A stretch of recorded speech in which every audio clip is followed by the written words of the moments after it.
Good evening, everybody. My name is Todd Scholl. I'm the lead learner at the SCEA Center for Educator Wellness and Learning, and we are broadcasting live from my dining room tonight to talk to you tonight about mindfulness and school culture. Before we get started, I want to just remind everybody, if you look at the bottom of your screen, you'll see how you can join our movement at the SCEA by going to jointhescea.org, or you can text the word join to 48744. We hope everybody's having a great night tonight. And also, you can just connect with us. If you're not interested in joining, but you'd like to learn more about the SCEA, go to the scea.org/connect. So my guest tonight is Jelena Popovic. Jelena and I, back in 2016, created the first educator retreat, as far as we know. I mean, I don't know if they keep official records on that, but as far as we know, the first mindfulness educator retreat for teachers. And we did that at Newberry College. That was 2016. And then we did another one at Oconee State Park in 2017 with your good friend, Lucy McGregor. And so Jelena has been working in the field of mindfulness in different capacities for several years now. And I remember back, it was sometime in early 2016, the executive director at Sarah named Jane Turner went to one of your sessions, and she knew that I was interested in mindfulness and doing sessions on mindfulness. And she said, there's someone you need to meet. Her name's Jelena Popovic. And she gave me your contact information. And then that summer we did our first retreat. So welcome to the show. Thank you, Todd. You're welcome. And so tell us a little bit. Why don't we start with, I think we talked about before we went on, just doing like a quick little check-in practice. Yeah. So we could do that, then model that for people. Yeah. Okay. I think I like to start anything with a little bit of centering. Okay. And especially live talking Okay. always helps to take some intentional breaths. Okay. So maybe just take a moment to, let go of what came before. Okay. And just spend a moment to take 5 intentional breaths. Okay. You can have your eyes open or closed.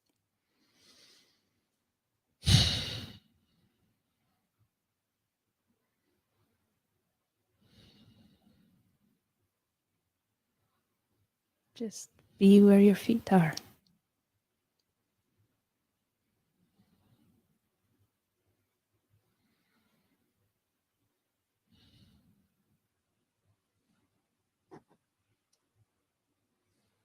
All right. Yeah. I feel good. Okay. Yeah. Tell folks like how you got into this field of mindfulness, like, and what your experience is before we get started. Like, how did you get connected with this work? Yeah, it has been almost a decade, even longer than a decade, that I started really trying to understand what is happening in education as related to social emotional learning. I have been at that time a practicing school psychologist within the Greenville County Schools in Greenville, South Carolina, and actually really frustrated by what I saw, the lack of attention to social emotional learning for both children and adults. So that's kind of kicked it off. And from that on, it was just learning about it. And mindfulness just came as a natural, first step in that journey. Yeah. And so talk about some of the different roles that I know you've been involved heavily with the Mindful Schools organization. Maybe you could talk about that, and then some of the other roles that you've played, including the current one you're in right now. Well, yeah. So as far as the learning back in 2010 or so, when now mindfulness is this buzzword, you can, see on the newsstands and everywhere. But at that time, you really needed to do some digging into finding anything related to, learning more about mindfulness that is in a secular realm. Right. So one of the things that I started is looking if there is anything for educators, and Mindful Schools came up as a Google search, actually. So I started taking their trainings and initial trainings and then curriculum training. And then in 2015, I started their year-long program, which was their signature program. And that really moved me in a rapid direction toward, being really passionate that this is a foundational practice and foundational learning in schools for anything, for academics, social, emotional, for any kind of learning, life skills. Yeah. Yeah. And then after, I know you've helped now not only facilitate courses through Mindful Schools, you've helped create them as well. Updating them. Yeah. Mm-hmm. And then, and now you're working with another organization called Whole School Mindfulness. Sorry. Yes. Whole School Mindfulness. Yes. Yeah. As part of this whole School Mindfulness, they are a nonprofit organization that support mindfulness directors being planted really in a school community. So that's what I'm doing right now. I am one of their 12 mindfulness directors in the United States, and I work in an early childhood education center in Greenville, South Carolina, supporting their mindfulness journey and integrating mindfulness not only with students, but also with staff and a whole community. So part of it, it's actually, whole school and community mindfulness. It's really working on mindfulness as a culture in school and beyond school. Yeah. You and I were talking a couple weeks ago about how we've seen, since we started doing this work in mindfulness, we've seen it being co-opted as a way to talk about, like, we're going to improve student behavior as a tool of sort of compliance, and not only with students, but one of the big pushbacks that we've seen over the past few years develop. I've seen several teachers and sort of educator advocates talk about, like, well, mindfulness is just trying to get people to be comfortable with their own oppression, or like getting teachers to be comfortable with their challenging working conditions. And I think that's a really fair critique because it's been applied that way some places. And so you and I were talking about, like, the PBIS work and MTSS, and I know people are watching or familiar with those things. You and I have a similar idea in terms of mindfulness really not being used as a tool for compliance, but as a tool actually for, like, awakening to oppressive systems, or awakening to the things that are wrong in your environment, and then having the clarity and sort of the stillness or calmness that you need to address those issues effectively. Can you talk about that? Like, because you were talking about this, so I thought it was really interesting what you're talking about with PBIS. So positive behavior intervention supports, right, are often used to as a really successful intervention to promote behaviors that we want to see in our students, right? With mindfulness, where it gets tricky is that mindfulness is experiential, is invitational, is relational practice. And if you add a component of evaluation and it's a non-judgmental practice, right? So you are adding a component of evaluation to it, which is, as an adult, you are giving a sticker or you are praising. You don't even need to give a tangible reward. Right. You can use just evaluative language, saying, this is a great mindful body right now, and that evaluative language, it goes against non-judgmental awareness we want to cultivate in mindfulness. Right. So mindfulness is not about calm. It is not about calm. That is a byproduct often of our practice, but that's not what we are striving. We're not striving for calm, compliant kids. We are actually really wanting liberation. Right. And not even wanting, that actually is a byproduct too of the practice. Right. Yeah, I think it's really counterintuitive in our school culture. Everything is about striving, like even extracurricular activities like this. Like everything's about striving for greatness, and we hear that kind of language, like student success and striving to be better than we were before. And and so it's counterintuitive when you go to a practice like mindfulness, and it's like you're like, okay, I guess I'm at level 1. How do I get to level 2 mindfulness? And there's that approach to it of one, or I've got to reach some kind of Zen state. And I think what I've noticed in my practice is I have to catch myself striving for those things, striving for a particular state of mind that I maybe experienced the last time I practiced, or striving like some sense of like, what kind of wisdom am I going to pick up here?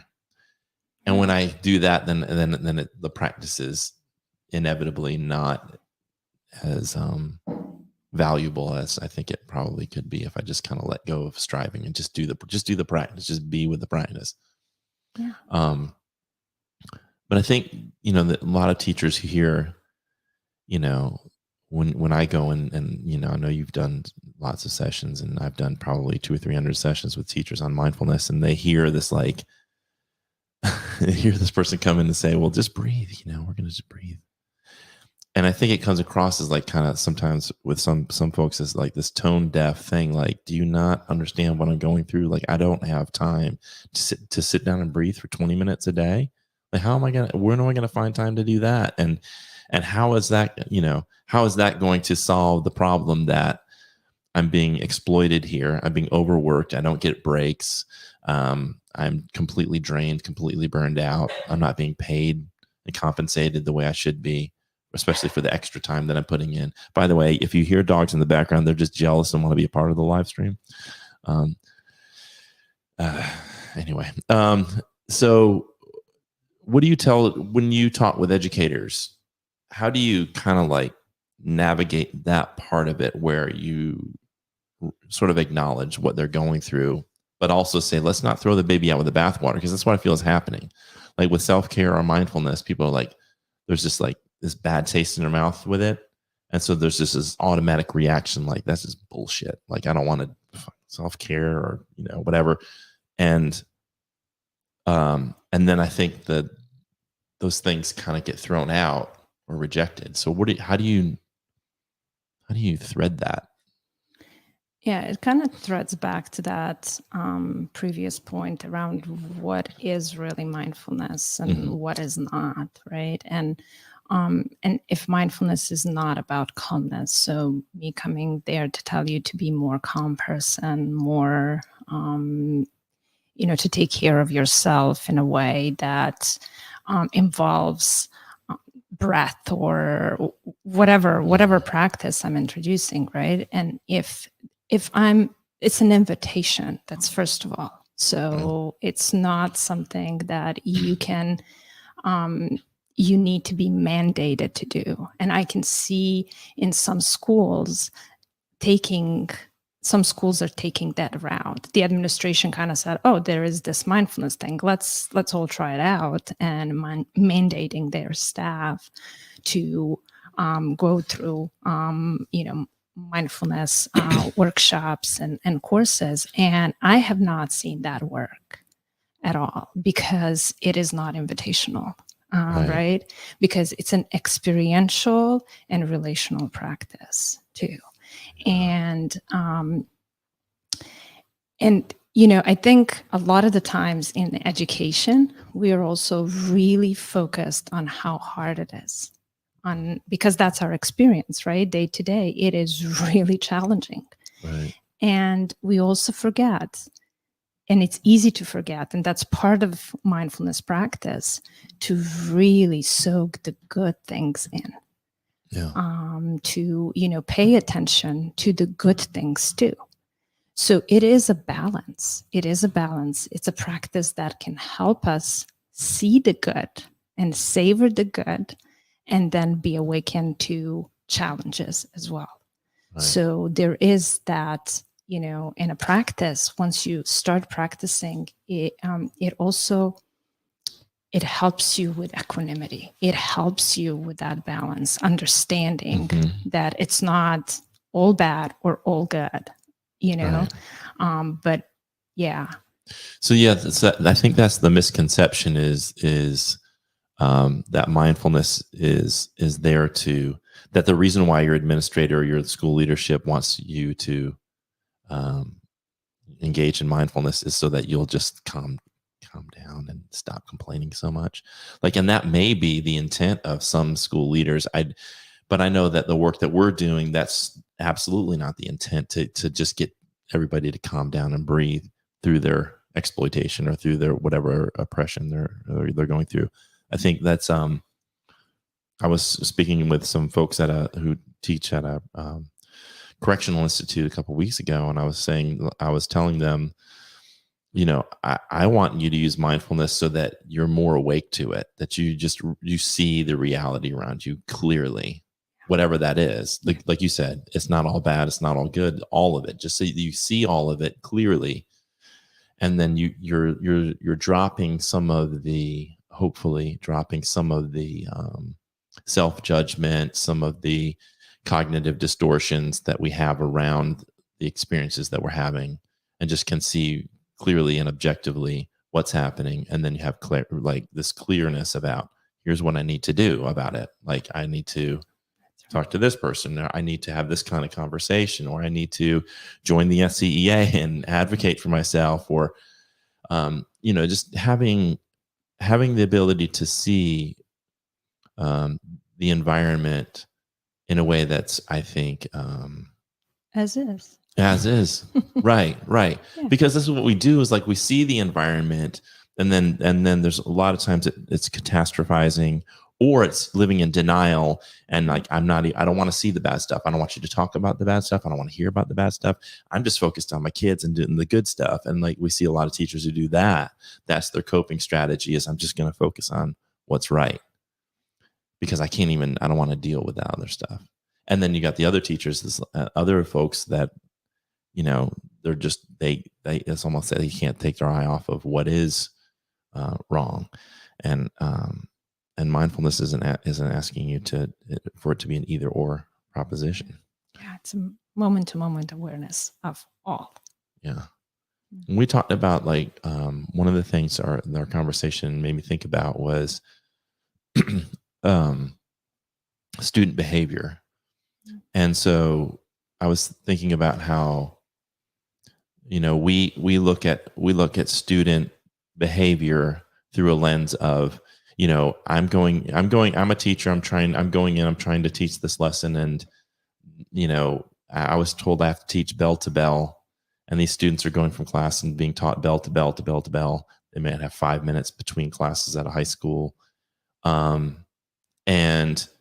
then I see them disrupting my classroom, whether it's through talking or whatever they're doing, they're disrupting my classroom. And then there's this kind of judgment about the student. And what I've started to wonder about is the systems that our students find themselves in, is there what we label as maladaptive behavior? Is it actually just normal human reaction to being put inside a box all day and being taught bell to bell, which doesn't align with what we know about neuroscience. That's, humans need breaks. Our brains need time off and on task and off task. Is it just a normal human response, but we're labeling it because they're not being compliant with the program. We're labeling it as maladaptive or bad behavior, and then they're getting ISS and OSS, and then we come in with a mindfulness thing and say, well, let's hope that this will help them be more compliant and go with the program. Right. And you and I were saying, no, like what we hope would happen is kind of the opposite, that these young people would see that the system, even though we have a lot of great teachers doing the best they can, but the system of education, because of the accountability movement and the pressures placed upon administrators to teachers to students on standardized test scores, has created this sort of toxic system that we want people to be aware of and push back against, because it's not aligned with the pace of society, even like getting up and going to school, rushing to school, and then going bell to bell to bell, then going after school to practices or whatever, and then we gotta hurry up and get home, and then we've got to have a rush through dinner, hurry up and get your homework done, and it's like on rinse and repeat that over and over again. And kids, I think it's probably a human thing to push back on that. Yeah. So what you are speaking of, it's this culture of complete doing. We are really what we are programming our nervous system, our brains in a consistent state of doing. Right.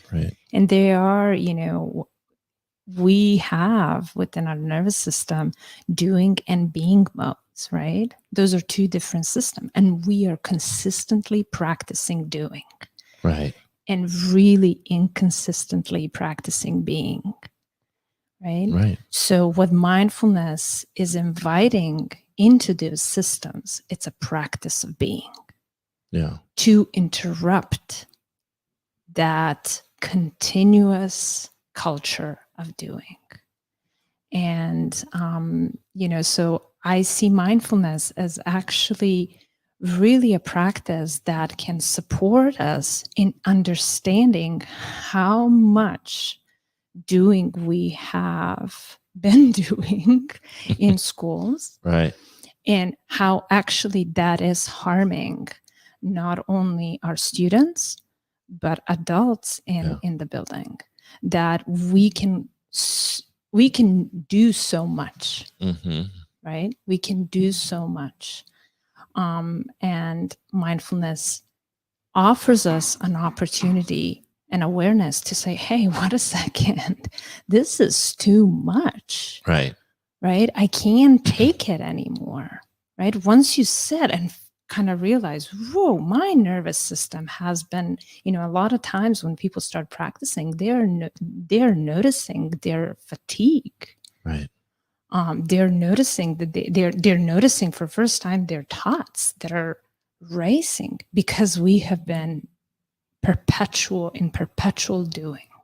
Yeah. And it feels to me like I noticed this in myself, and I've and even in my kids, like when you do take time to be, you can't really relax into it, because there's like this guilt, like, but I should be doing something. I can't just sit here.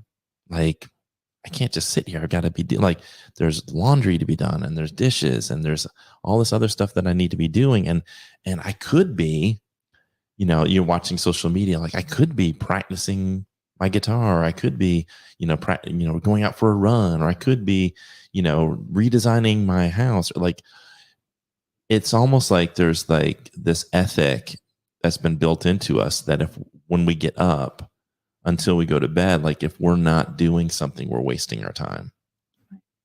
And I think that it's almost like we have to reteach ourselves and our kids how to just simply be in a room, like just to be, just to sit on a park bench and no striving. Yeah, rest is as productive as doing something, because rest allows us actually to be prepared to do things intentionally. I think we don't often are being so that when we are doing things intentionally and with a purpose. It's not just for the sake of doing. Right. It's, are you in doing noticing being? Are you while doing being in that moment and really noticing what you're doing? So one of the things that when I start to teach and facilitate for educators, one of the first things I invite them to is, can you notice your being while doing? So in any activity, can you notice what you're doing? Right. No matter what you're doing, you're taking a walk. Can you take a walk without listening to anything? Just taking a walk and Right. seeing what is, so that's how you start infusing being into doing. And that might be for some folks, I know that's one of the first steps that opens this practice. That is one door of accessibility for them. Yeah, I really struggle with that. Like I've noticed when I'm doing the dishes or just doing like folding clothes or anything like that, I'm wanting to listen to a podcast, or I'm wanting to, think about other things. Like it's really hard for me to focus just on one task if it's not, if it isn't a really interesting task. Like you said, like going on a walk is not interesting. I mean, it can be, but just in and of itself, the walk isn't interesting. So I'm listening to a podcast or a book, and I noticed that I really do struggle with just doing one thing at a time. And when I'm driving or anything, just struggling with that. And I think it's because we're conditioned to feel like we've got to multitask all the time, especially if it's something doesn't require like a deep level of attention, like the dishes, that we have to multitask. Like I got to be learning something too, or I got to be entertaining myself while I'm doing this. What is interesting, it's when you're talking about this, it's my being in this particular early childhood education center, Minds in Motion in Greenville, South Carolina. And just my being there, it actually feels like that is an important foundational part in starting to shift the culture of that doing. Right. So when we talk about mindfulness in school culture, I think the foundational part is that infusion of being into the culture. One of the first steps is, how can we as adults start to model that for our young people? Yeah. And I think, unfortunately, and there's no judgment here for me about this with specific people. It's more of a cultural critique than it is critique of specific people, because I've done this as too. But I think we're doing the opposite. I think we're like giving the message to kids, you need to do more. You need to keep busy. You need to, like, I need you to constantly be going. And then you see when we get into adulthood, what do? We get up, and to get started in that doing thing, we drink a bunch of coffee, so then we can have the energy to do. And then at the end of the day, we're like, well, I want to go to bed. So then we drink wine or beer or something like that, try to like turn off that doing mind so that we can actually unwind a little bit right before we go to bed. But I mean, it just feels like, the school culture is putting on steroids this thing you're talking about in terms of what we've got to constantly be doing. It didn't used to be that way. It used to be, we saw classrooms where kids would take naps, or the kindergarten was a half day, or we would see longer recesses. And now they like you were talking about, like you've seen middle schools where there is no recess. And then even educators, they don't get that they've had so much time, planning time, and just downtime taken away from them. Even like having a 30-minute break is like, a lot of teachers don't have any downtime during the day. And it's like the pressure of this accountability movement has said, we've got to extract every second of the day has to be towards improving this data. That's what it feels like. It feels like they've just taken the stranglehold on the day and said, every second you're going to be teaching and learning. That's right. And we're not going to take a break from that. And even like when I was teaching an elective in broadcast, I remember they were trying to get me to do like, you have to do like a daily oral math or a daily oral language at the beginning of class. I'm like, I'm teaching broadcasting. Can you give these kids like some time in the day when you're not trying to prepare them for the test? It's like it's just really, really frustrating. And then I go to a school, and you've seen some of the clips. I go to a school in Floyd, like Springhouse or like Blue Mountain. And I go to Blue Mountain. And this is, for those of you watching, we're putting together a documentary about these schools in Floyd. And I go to Blue Mountain School, and they have hammocks in the woods, and they take the kids out there, and the kids are taking naps. I see kids climbing trees. I see a massive field for recess. I see kids, going out in nature. When I was at Springhouse, they took these kids out and they had them, go off into the woods and just sit reflectively for a while and then come back and talk about what they reflected upon. And it was so beautiful because it's so in line with the human spirit. And what I noticed is the teachers and the students there in general seem so much happier, so much more just kind of like in line with themselves, rather than rushing around from bell to bell, from class to class. I got to hurry up and get there. I got to get there. I got to get, we got to do this. Like just in this mad rush all the time. Like this is like chronic, at minimum, low level tension that we place throughout the school day. Like, you got to hurry up and get to where you're going. There's just no pullback.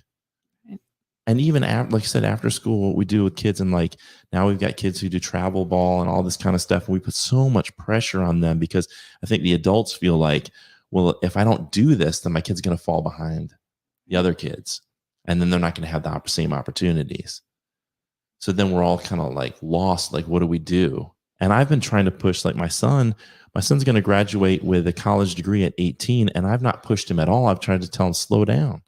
But I think the culture is telling him, the faster you go, the better. And it feels like the antidote to all of this is, that mindfulness is a huge part of it, because the first thing that has to happen is people have to wake up and realize that the system that they're in, educators and students realize that the system that they're in is not aligned with their humanity, and that conflict, that I don't know, that sense that it's just not sitting well. I think it needs to be clearly understood and clearly seen. I think the first thing that needs to happen, Todd, is to pause. I think pause is a radical first step, because once you pause and stop, things become more clear. You see how much you have been running and privileging doing. We are definitely privileging that over anything else. Yeah. I feel like pausing is one of the most radical things you can do. Yeah. If that is pausing while you're doing something, to really ask yourself, what I am doing in this moment. Am I doing one thing, or am I multitasking? Mm-hmm. Right? Our brains are not built for multitasking. Yeah. We are fooling ourselves that we can actually multitask. Right. We can't. So can you unitask? Can you be in what you're doing fully? Mm. And pause and ask yourself, am I really being here? Are you being where your feet are? Or is your mind 10 steps into the future or into the past? Yeah. Where are you right now? Right? Mm. So are you with your body? And how do you know that?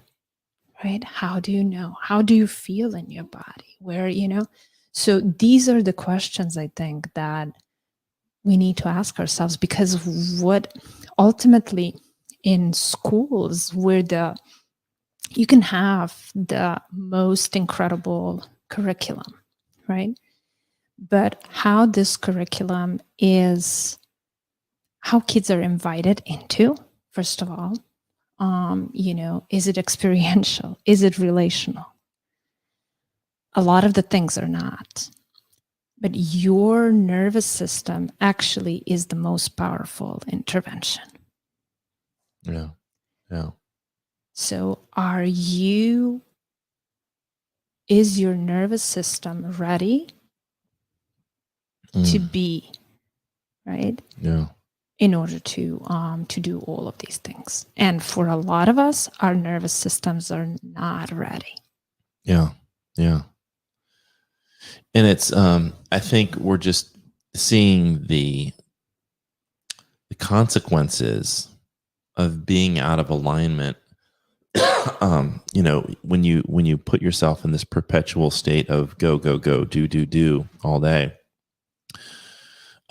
we see the physical health outcomes of it, the stress and the stress related illness. We see the mental health issues that come up. We see increasing levels of anxiety and depression. I know, educator stress is through the roof. Our students are experiencing all kinds of mental health disorders. And I think it's a direct side effect of this just incessant drive to just be better and to do better. Like there seems to be no end in it. Like there's just these arbitrary benchmarks or goals that we're going to set. And then once the average school district gets that mastered, then they're just going to keep raising it and just keep pushing what used to be a college thing is down the high school to middle school to elementary. We're seeing stuff that used to be in the second grade is now in kindergarten. Why are we in a rush? I don't understand why our society's in a rush for kids to get to a certain place, other than it's just, and this gets into a controversial thing of like, what is driving this, right? Is it the economics that are driving it? Is we're in a global economy and we want to compete with other countries. And so in order for us to compete with other countries, if we fall behind those countries, then economically we're going to fall behind. We don't want to do that. So it all comes down to this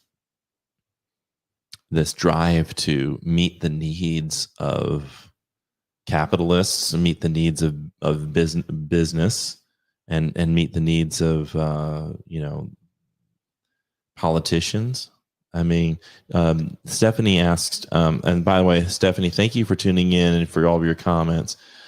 Stephanie asked, so how do I get there? And I'm not sure what you mean by there. But I'm going to assume, like, how does she get there? Like in terms of, a mindful state? I don't know. I'm not sure exactly what you mean by that. If you can, ask that question, what you mean. I don't know what you mean by there. So what do you think about, like, maybe what she's asking is like, okay, we're defining a problem here. How do we solve it? I think, ultimately a practice of mindfulness is actually not about solving. Right. So I think that's where we get you started into off with that, and I'm going right back. No, but it is one of the traps, right? It's Right. one of the traps around solving Right. things. Right. I think, once you start practicing mindfulness, one of the things that you're realizing, there is nothing to solve, everything to feel. Everything to just experience. Right. So it's how can we experience this, but how this experience can change, and if this particular moment is the one that conditions the next moment, right? So what are we doing in this moment that can support us, right? That the next moment to come, it is going to be different if our intention is different. Right. If we are present for this moment, and we feel it, then we have discernment. Then we have certain clarity. What happens in the next moment? Yeah. Right. So it's, I think it's how do you practice and know that, you might feel discomfort. Yeah. You might awaken to something that, you don't want to experience, right? You might see things that you didn't notice before, because mindfulness is a practice of awareness. So what do you do with that? Again, it gives you some certain clarity, so then you can discern intentionally instead of just acting upon impulses. It is supporting you and with more clarity. Yeah. So your actions have more intentions in them. Does that make sense? And it makes total, and I can feel myself when I'm in alignment with that and when I'm not. Yes. Like when I go around and I'm rushing around all day and I'm worried about my to-do list or a problem, and I'm perseverating on something and kind of going through those thought loops on problems.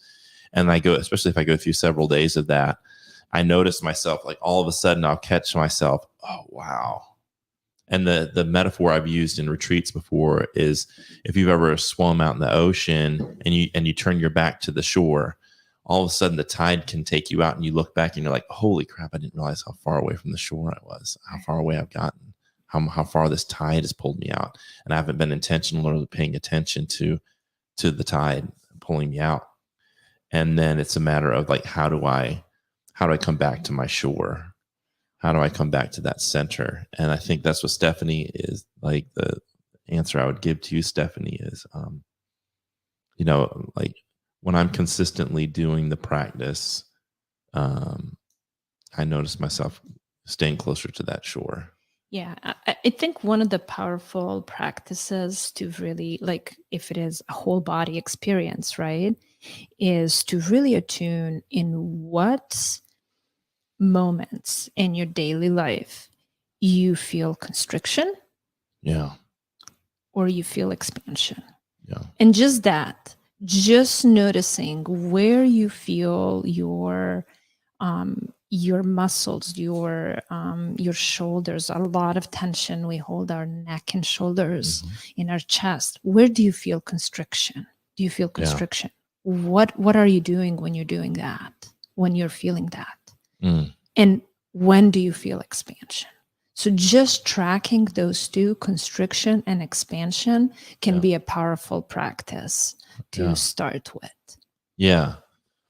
And I also I don't know if it was Dr. Rick Hansen who said this, but you and I have talked about this, and I talk about this in sessions, is, he talks about, because I think what you're getting at is building an awareness. Yes. Like building an awareness of where, like I'll notice, for example, I use getting into traffic as an example. So I get into a traffic jam, and the first state is I'm unconsciously incompetent. So I'm just I'm pissed off, and I'm not even aware of it. I just I just mad. And then he says, then you realize you go to, you're conscious of your incompetence.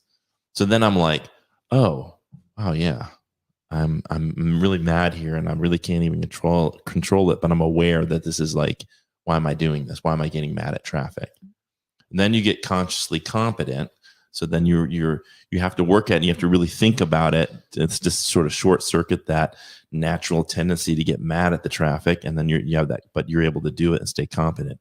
And then he said the fourth state is where you're unconsciously competent, where you're just you go to traffic and your default is this isn't a problem. It doesn't even, nothing even comes up. So that's the rubric that I use, kind of like what you're talking about, where when I notice tension coming up, where am I on that rubric? Am I just being unconscious? Well, if I'm unconscious, I'm probably not even being aware of it. But at least I can retroactively reflect on that and go, I got really upset there, and I wonder, what I need to pay attention to there. Right. So I think that's Stephanie, I would say we're talking about just building an awareness of where that, where you are along that journey in different aspects of your life, without it, again, though it sounds like I need to get to level 4 at each state, without it striving, but it's just an acknowledgement of the reality of where you are without judgment and curiosity. I would say one particular, mindfulness is all about curiosity. Yeah. It's all about what is this? Isn't this interesting? No matter if it is pleasant, neutral, or unpleasant. Yeah. Isn't this interesting? And just really curiously explore your experience. Yeah, and I think that's really great. And like in Ted Lasso, when he says, and it's the Walt Whitman quote of "Be curious, not judgmental." If you can start with yourself, like, where is this coming from? Why am I getting upset? And just sort of reflecting on it. But then what's interesting is I think once you start to see those processes in yourself, because you can start to, for me, one of the things that mindfulness has been great about is it hasn't undone all of my sort of neuroses and things, but it's helped me at least see them, sort of like the process in them, so that I at least have a chance to sort of short circuit it at some point along the way. So I see it coming up quicker. Mm-hmm. So that instead of being bent out of shape for 30 minutes about something, maybe it's 5 minutes. Like I still might have a reaction to something, but it's less intense or less in duration, which is, reclaiming, like Dan Harris, we've talked about him, like 10% happier. It's like, if I can just reclaim maybe 10, 20% of that time where I would have been still been out of shape, still mad, still holding that grudge, still like frustrated. And I've just kind of come to this place of peace quicker, that to me is worth the practice. I've found incredible value in that. And then what I would say for educators in particular is, if you can examine yourself without judgment and be curious about your own behaviors, then you can start to apply that to your student behaviors. Yeah. So instead of having these reactions to the student behavior, you can say, I wonder what's really going on here. Instead of me saying, that's just a bad kid. He's just like, he's just a troubled kid. It's like having this curiosity about, I wonder what's going on in his home life. I wonder what's happening to him. I wonder what his history is all about. I wonder what is happening with me in this moment. Right. Right. Start what is happening. Why am I agitated? Why is this behavior agitated? Start with questioning. Start with curiosity yourself. Right. Right. Yeah. It's that's a good point. Because that's the other thing. So like when the maladaptive behavior is taking place, it's all about the child, but then looking at like, why am I so aggravated by this kid? Why is this pissing me off so bad? Like that he's like, and it's like, but without judgment, right? Because that's the other thing that we want to do is we want kindness and compassion toward yourself. That's what gets misconstrued in this work, though, is I think the educator, when we're talking about this, thinks that we're saying, well, you're supposed to be calm all the time. You're supposed to be able to just see that misbehavior and be chill all the time. And that's not what we're saying, right? No, that's exactly not what we're saying. It's like, it's not about being calm. It's about being curious. It's a different C. It's a different C. I like that. So it's like, I think that's, but for me, like the big thing that mindfulness has done for me is to help me wake up to things that I was unconscious about. Just to have a consciousness about, why am I getting so upset here? And the question is, without judgment. Right. And the question is then, how can you really, it's like this whole mandated professional development around this, how can you mandate somebody to be more aware? That's why it's not working, right? It's an invitation, and people would come to it that are ready to come to it. Right. That are going to ask the question, okay, this is interesting. Mm-hmm. What can I learn? I think that's something, professional development has typically been about going to teachers and saying, here's something new you can do with your kids. And I think we need much, much more professional development aimed at here's what you can do for you. Here's what you can do for yourself. That's right. And then what happens is when you start to transform within, then your teaching transforms. And we want to talk a little bit about teaching mindfully rather than being a mindful teacher, like teaching mindfully. Talk a little bit about that. Mindfulness. Yeah. So this is an invitation that I think I'm really passionate about. Teaching mindfulness, if you're not practicing, is not a practice that I would recommend. Because if you have not experienced what you're teaching, you are teaching from a very unauthentic place. Yeah. And we know how kids respond to unauthentic teaching. Yeah. It doesn't, if something comes unauthentically, it's not coming from you, it's bypassed or resisted, right? So in order to have a relationship, learning is relational. In order to have a relationship, you need to have a relationship with yourself. Yeah. And that relationship to yourself and to this practice is what is the teacher, right? Mm-hmm. So you can teach anything mindfully. You don't need to teach mindfulness in order to teach mindfully.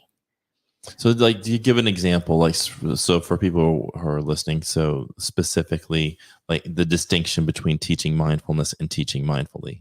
Right. So you are, I don't know, you're teaching broadcast journalism, right? Mm-hmm. What would that look for you, Todd, if you are teaching mindfully?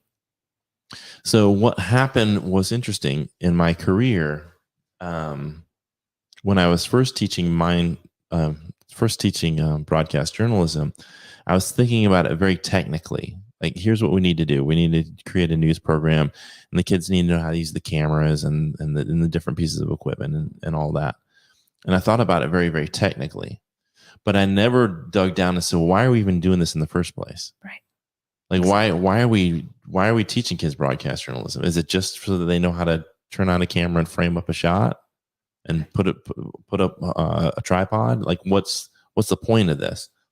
And it took me a long time to start thinking about it. I think from this mindful perspective of,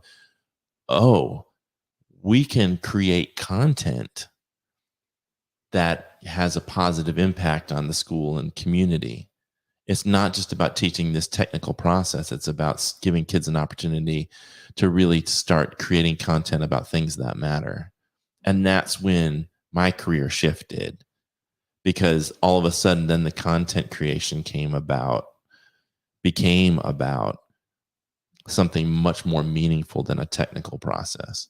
And I think that's kind of where we need to get to is to stop looking at teaching as this process of getting kids to ultimately score well on a bubble and test. It's like the more we're mired in that kind of mindset, the more we deaden education and really leave kids uninspired. And the only kids who are left inspired are those who see, like, if I jump through these hoops that they're telling me to jump through, I don't really want to. But if I jump through these hoops, then I get to go to this particular college. I get to maybe get into this particular career so I can, buy things for myself. I mean, like, they just see this long-term advantage of jumping through the hoops.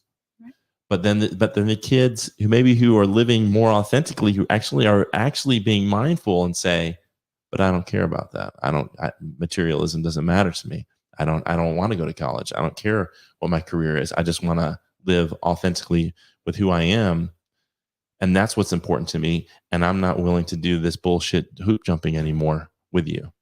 And so what does that come out? What does that look like? That looks like a kid who's got bad grades and is not behaving is what it looks like. Right? I mean, that's what it looks like. But maybe those kids are the sane ones. Maybe they're the ones that are the most sane in this whole system, is the ones that are saying, your system sucks. and I'm not going to just follow along with the program anymore. And that's what like my goal is with the center and with these conversations and with the upcoming documentary is for educators to wake up to that too and start pushing back, for them to collectively to come together and say, this system isn't working for us anymore. It's definitely not working for our students anymore. We can quit, right? Like I'm an educator, I can quit. Students can't, because students have to go to school. That's right.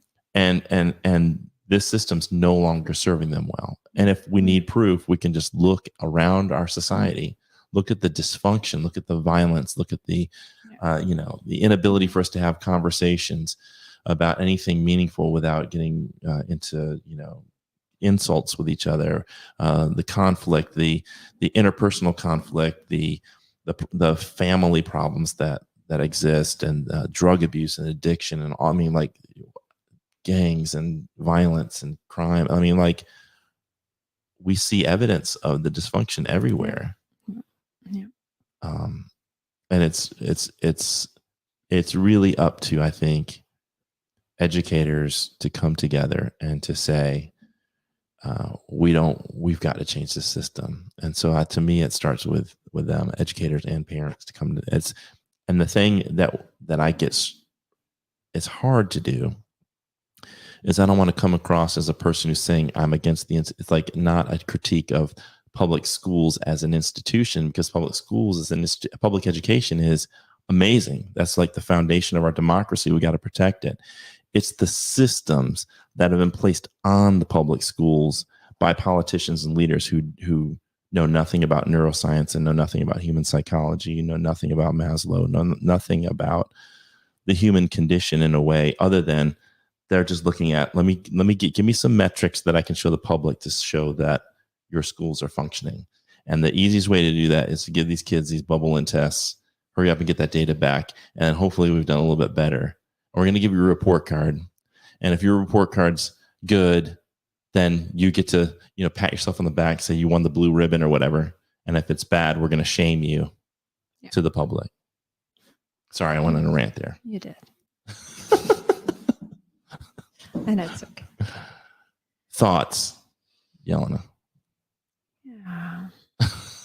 I mean, the thought, there's so many thoughts, and there is also just pause.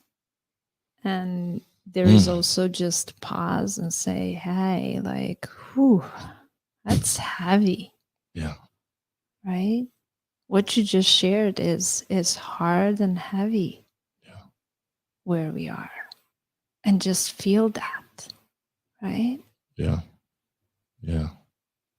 That's what I'm inviting in. It's just, that's what I mean. There is a lot to feel, because I don't necessarily think we're feeling it. Yeah. I think we are living it. Mm-hmm. We are being in it. We are doing it, but we are not feeling it. Yeah. We don't feel how actually it's unsustainable. Right. That the system that we are being a part of is not sustainable. That's right. Not sustainable for us. That's why you can have, educators returning, and the educators are leaving the profession. You cannot recruit educators. There are education, schools that are closing. But it was really interesting. One thing that I have noticed both in, within Mindful Schools and Whole School is there have been some educators I have worked in, particularly Mindful Schools, who have been out of education, teaching mostly, sharing about mindfulness practice, not being in the classroom. They started as classroom teachers, or like me, school psychologists, and then moving on to really work on consulting and doing this. What is interesting, most of us are returning back into the classroom. When everybody is leaving, we are coming back. And that's something to really ponder upon, because we feel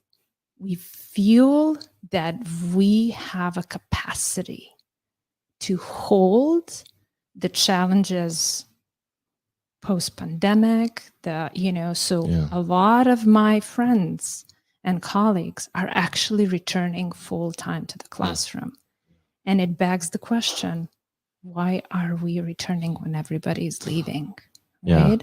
Yeah. And I feel because we feel that the practice and what we can offer in our way of being can be very supportive. Yeah. And it's actually an act of compassion. Yeah. What can I give to you that you don't have? Right. And how can we share that? How can I share it with you? Yeah. So.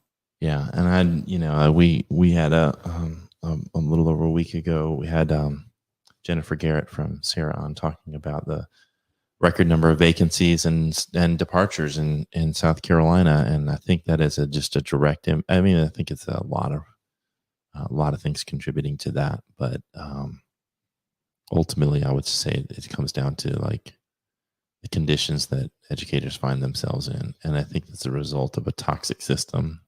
It's a system, and we just have to change it. And so as we close, I just want to say to people, like, the how do we change it is there's a lot of different things we need to do, but one of the things that I would just encourage you to consider is being a part of our movement at the SCEA, because the SCEA and the National Education Association, we are dedicated to creating better working conditions for our teachers. We won 30 minutes of unencumbered time for elementary school teachers starting next year. I was just surprised to hear how many. I've talked to so many elementary school teachers who go in and they don't have a break all day. They have to go to lunch with their kids, and it's insane. Like, we don't do that in most other professions. You get a break, and so consider being a part of our movement, because that's what we've talked about this. The Center for Educator Wellness and Learning. Our mission is to improve the inner and outer lives of educators, and mindfulness. Is really kind of does both. I think has the potential to do both. But we have to couple, talking about mindfulness and self-care with a strong advocacy for helping educators improve the conditions that they have to enter into every single day, whether it's large class sizes or just not having breaks or being overworked and too much paperwork and multiple duties and things like that. It's just we've got to help them have a more reasonable workload and take some of that stress off, while we're also teaching them, how do you go within and just be for a little bit without constantly doing. So, last thing you want to say? Anything you want to plug? I just want to say thank you to you and thanks. to SCA and to all the work that you are doing.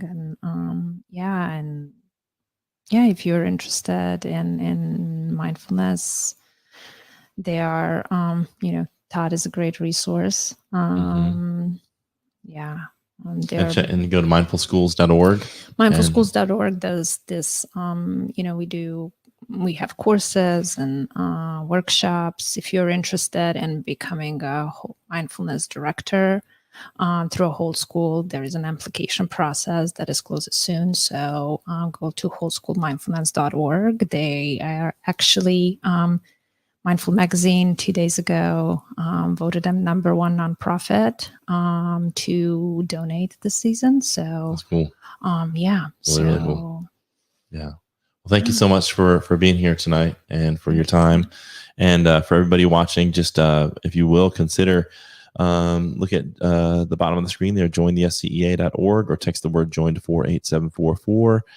You can also connect with us at the scea.org/connect. I do want to preview, we will have another live stream coming up. Ooh, let me take this off. Another live stream coming up on the 13th. So December 13th from 7 to 8 o'clock, we'll have Amy Strong coming on, and we're going to be talking about protecting trans youth, which is a really, really important subject, and one that we can't allow the narrative to be driven by folks who we'll just say are unenlightened about the subject, or who are don't have the best interest of trans youth in mind. We've got to definitely have a positive conversation. So I hope you'll join us for that conversation on December 13th from 7 to 8. Thank you so much for tuning in to tonight's episode. And you can find all of these live streams on the website at cool.us. That's CEWL.us. You'll find this within the next couple of days. You'll find the entire live stream from tonight, as well as every other live stream that we do. You'll find on that website. If you have any questions, feel free to email me, toddscholl@gmail.com. And until the next time, you guys have a wonderful weekend. And thanks again, Jelena. Thank you. All right.